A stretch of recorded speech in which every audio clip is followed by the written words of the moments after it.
Buongiorno a tutti. C'è stata in questo anno una serie di avvenimenti non tanti positivi, anzi alcuni straordinariamente negativi, come il Job Act. Siccome la conferenza di organizzazione parte delle idee di come noi contrattiamo, delle idee di quale contrattazione serve in questo momento, per poi declinare altri temi come la democrazia, il territorio e la formazione sindacale. Dobbiamo partire da quei provvedimenti del governo che hanno, a nostro modo di vedere, aumentato il tasso della precarizzazione del lavoro e non l'hanno di certo diminuito. La CGIL continua a battersi per creare le condizioni perché si riducono sensibilmente il numero dei contratti nazionali di lavoro, perché i 450 e oltre i contratti nazionali di lavoro sono un fatto di debolezza per i lavoratori e sono un fatto di straordinario vantaggio per le imprese e noi vogliamo riequilibrare questa cosa. Ma al di là di questo partiamo da una considerazione. Oggi il numero delle lavoratrici e dei lavoratori che non sono tutelati da alcun contratto nazionale di lavoro è in aumento.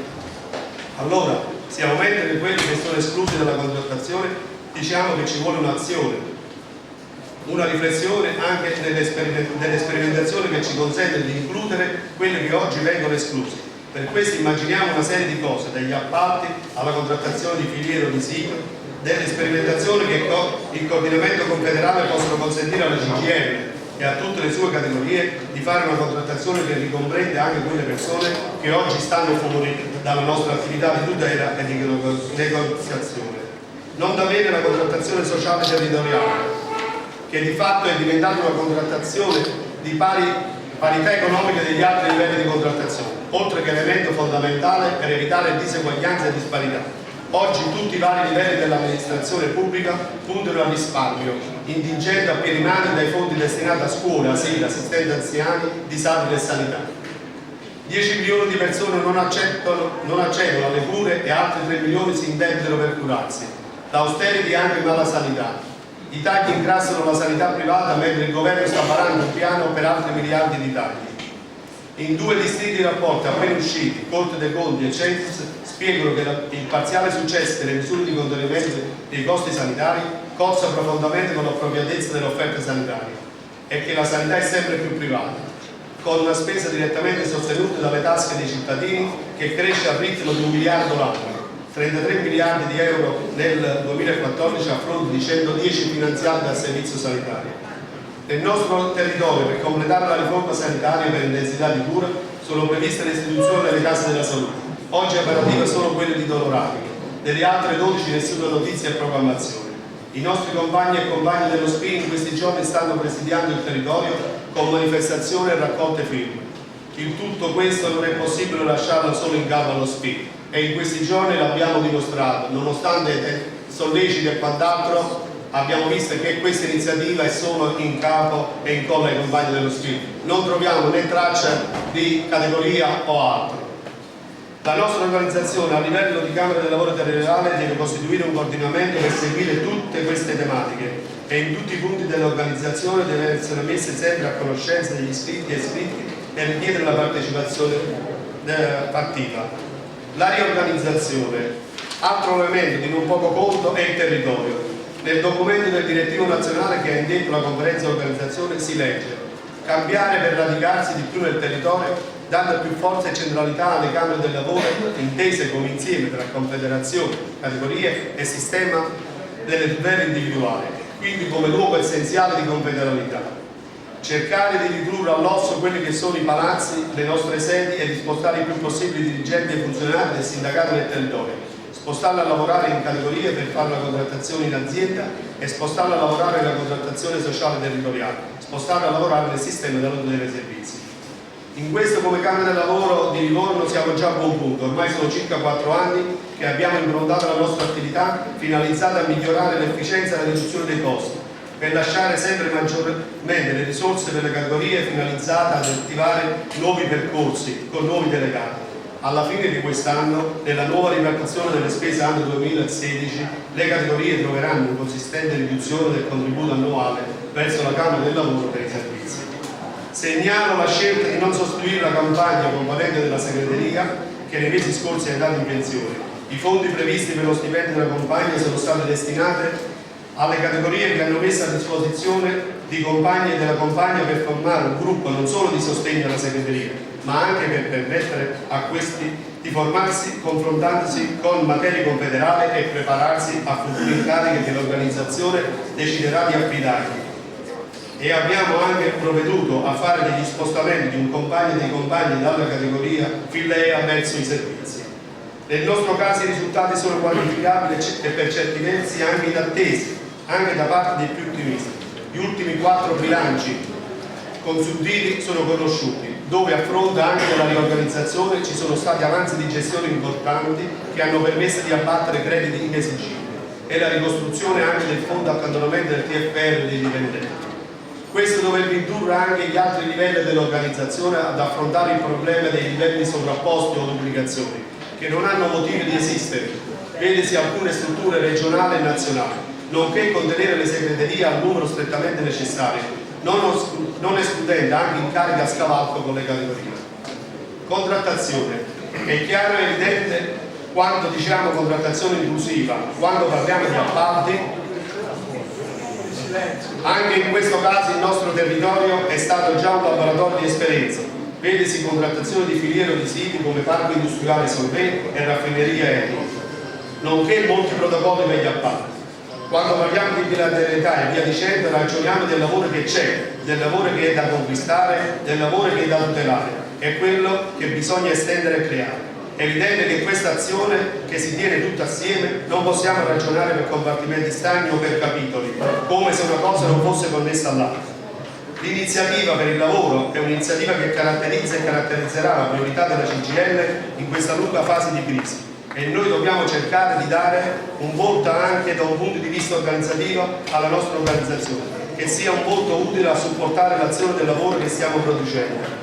Le nostre sedi devono essere presidiate sempre con personale motivato e con un forte approccio identitario con la nostra organizzazione, formata e specializzata a dare sostegno e risposta a chiunque si rivolge da noi. L'istituzione dell'operatore unico va in questo senso e noi nel nostro territorio siamo già avanti in alcune delle nostre sedi. In questo momento diventa fondamentale anche la tutela individuale. In momenti di crisi le maggiori richieste dei nostri iscritti e lavoratori è per assistenza agli ammortizzatori e mancato riconoscimento di lavoro svolto quale TFR eccetera.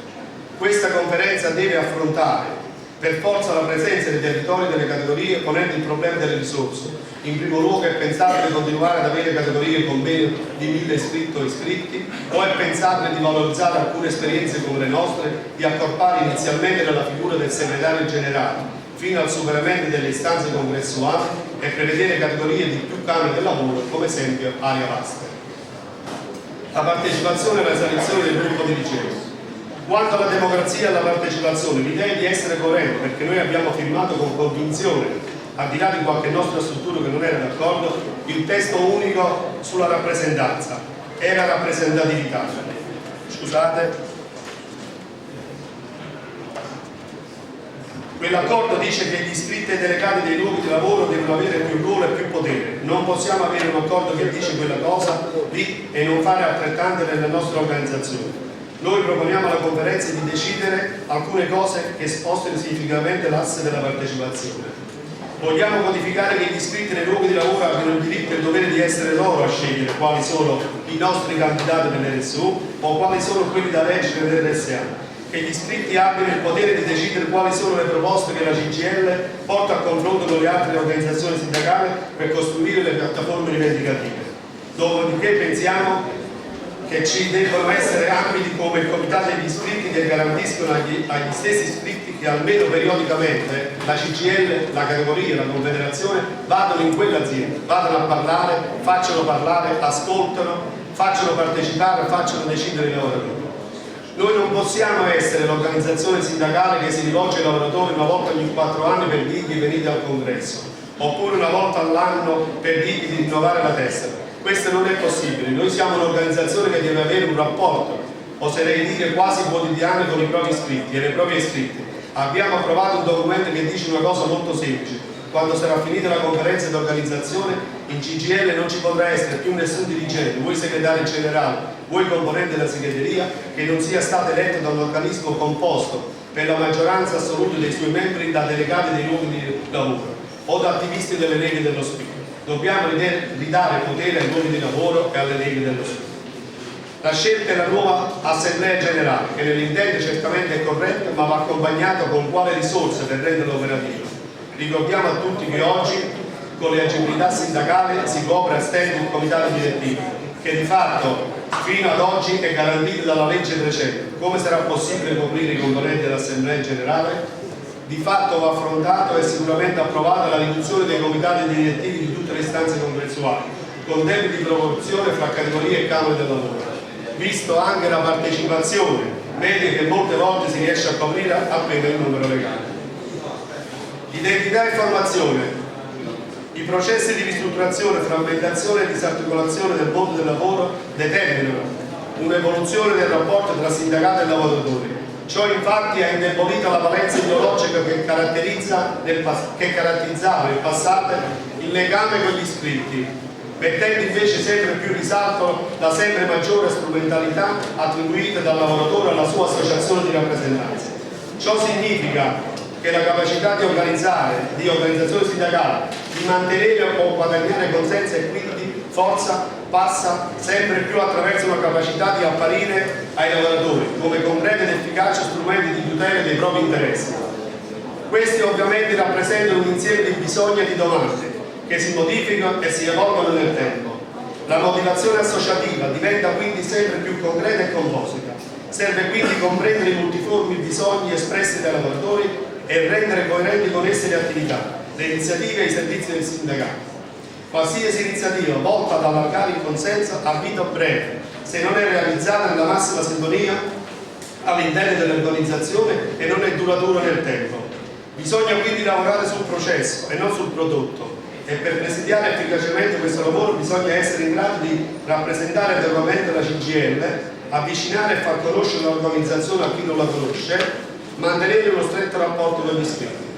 Per farlo occorrono delegati e funzionari di tutti i livelli degli apparati, motivati, che si sentono parte integrante dell'organizzazione, ma anche provvisti di competenze e relative caratteristiche, identità, valori e strategie dell'organizzazione, capacità relazionale, ascolto, orientamenti, argomentazione e persuasione, capacità organizzativi, lavorare per obiettivi, preparare piani di lavoro, attivare iniziative. In questo contesto riteniamo fondamentale che la formazione sindacale diventi una risorsa per la nostra organizzazione, per il suo rinnovamento, per i processi di costruzione dei gruppi dirigenti, così da rafforzare la professionalità politica e organizzativa del gruppo dirigente a tutti i livelli. Parlare di identità e valori richiede una grande consapevolezza nel saper conciliare il vecchio con il nuovo, saper anticipare e saper conservare, in un concetto potremmo dire rinnovare senza stravolgere. La nostra organizzazione ha una storia e dei valori antichi e in questo senso la formazione deve contribuire alla costruzione di un collante identitario che sappia tenere insieme vecchie e nuove generazioni, così da permettere l'allargamento e il rafforzamento della rappresentanza. I grandi cambiamenti avvenuti richiedono conoscenze e nuove competenze, per cui è necessario adeguare la formazione alle esigenze del nuovo contesto e riteniamo fondamentale la cogenza di un piano nazionale della formazione e la costruzione di una rete che valorizza e faccia dialogare tra loro le esperienze positive che negli ultimi anni sono maturate nelle varie strutture e nei vari territori. Serve però una regia che sappia tenere insieme un quadro che oggi appare molto disarticolato e lasciato troppe volte alla buona disponibilità dei singoli. In CGIL ci sono tanti luoghi di lavoro, categorie o territori dove si fa un'ottima formazione. Bisogna mettere in rete queste esperienze, queste buone pratiche, bisogna renderle disponibili all'insieme dell'organizzazione. Bisogna avere un equilibrio sano tra iniziative della Confederazione e iniziative delle categorie e poi bisogna, con delle regole precise, garantire una cosa, che la formazione e l'aggiornamento sia un'opportunità e a volte anche un dovere per tutti. Non piace una CGIL dove la formazione la possono fare le strutture che hanno le risorse per farle e quelle che non hanno le risorse devono rinunciarla a farle. E tanto meno piace una CGIL dove a fare i corsi di formazione possono andare i delegati che hanno tante ore di permesso sindacale e quelli che hanno la sfiga di operare in luoghi di lavoro dove ci sono poche agibilità sindacali devono rinunciare. La formazione deve diventare uno strumento vincolante nella selezione dei gruppi dirigenti, dandoci vincoli precisi e garantendo sia ai delegati che ai funzionari un'offerta formativa che sia in grado da un lato di fornire alle giovani generazioni quel sapere antico che guida l'azione sindacale, dall'altro sia in grado di rafforzare le competenze dei sindacalisti, sia essi giovani quadri o dirigenti con più lunga esperienza. Questo comporta l'individuazione di risorse economiche certe, senza lasciare nulla al caso, e la definizione di un piano articolato ed omogeneo che sappia definire con un'attenta analisi di fabbisogni formativi, percorsi di formazione che sappiano valorizzare l'appartenenza all'organizzazione e all'aggiornamento delle competenze. In questo senso è indispensabile che ogni struttura destini una percentuale di risorse in bilancio all'attività formativa, prevedendo risorse in bilancio delle attività formative, prevedendo allo stesso tempo strumenti e risorse utili a favorire ed a incentivare la partecipazione di tutti quei lavoratori che hanno ridotta agibilità sindacale. Riteniamo altresì che tutti i legati di prima nomina devono essere offerti percorsi formativi che gli permettano di conoscere nel dettaglio la nostra organizzazione, i processi di contrattazione e gli strumenti dell'azione sindacale. Nell'ambito della metodologia dell'azione sindacale, nell'ambito delle metodologie didattiche, questo potrebbe essere fatto anche attraverso momenti di affiancamento presso le nostre strutture, così da favorire un apprendimento che non sia solo teorico. La partecipazione a questi percorsi pensiamo debba essere fortemente incentivata. Ovviamente, trattandosi di delegati e non di funzionari, non potremo renderlo obbligatorio. Riteniamo però che la formazione sia propedeutica alla costruzione del gruppo dirigente. Ecco quindi che la formazione deve essere resa obbligatoria per i quadri, funzionari e dirigenti sindacali a tutti i livelli, che dovranno, in caso di assenza, pagarne le conseguenze. In questo senso sarebbe auspicabile l'adozione di un libretto formativo che contenga al proprio interno tutti i percorsi formativi svolti da ogni singolo, così da rendere vincolante quel processo di accrescimento e aggiornamento delle competenze e delle conoscenze. Conclusioni. Qui mi permetterete di fare un pizzico di retorica. In conclusione, un po' di silenzio magari. Vabbè, io ringrazio quelli che hanno ascoltato, quelli che non hanno ascoltato vado in fuori. In conclusione questa conferenza d'organizzazione risolverà tutti i problemi attuali, forse no, ma certamente l'inizio di un percorso che, accompagnato alle varie delibere che il Comitato Direttivo Nazionale emergerà nel tempo, come fatto fino ad oggi, porterà sicuramente a cambiare profondamente la nostra organizzazione, rendendola attuale ai tempi e ridando lo slancio per arrivare a festeggiare i 200 anni alla faccia dei detrattori e gufi. Grazie.